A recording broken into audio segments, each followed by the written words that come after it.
Welcome to my channel. My name is Matthias. Today we're going to talk about Wolverine #1 from the Krakoan era, written by Benjamin Percy.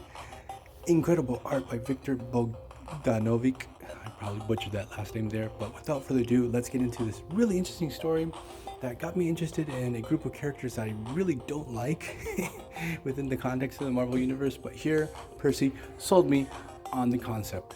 So I really love the main premise of this story because during the Krakoan era of the mutant side of the Marvel Universe, all the mutants are welcome on Krakoa, and past rivalries and grudges that characters had between each other had to be left behind.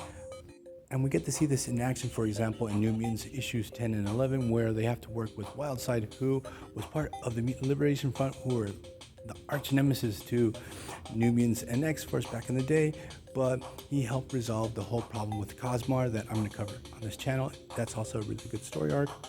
We even see Wolverine making peace with Gorgon back in the early phase of the Dawn of X era, and Gorgon killed Wolverine back in the day. But now we have a new arrival on Krakoa seeking refuge, and Wolverine's pretty much hell-bent on not letting him in, and it's Omega Red.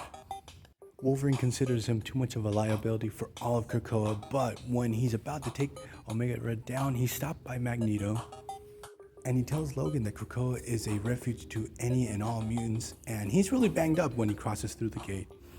And Magneto tells Logan, look, find out who messed up Omega Red so bad, this might be a true liability for Krakoa, and then he hurls him through the gate.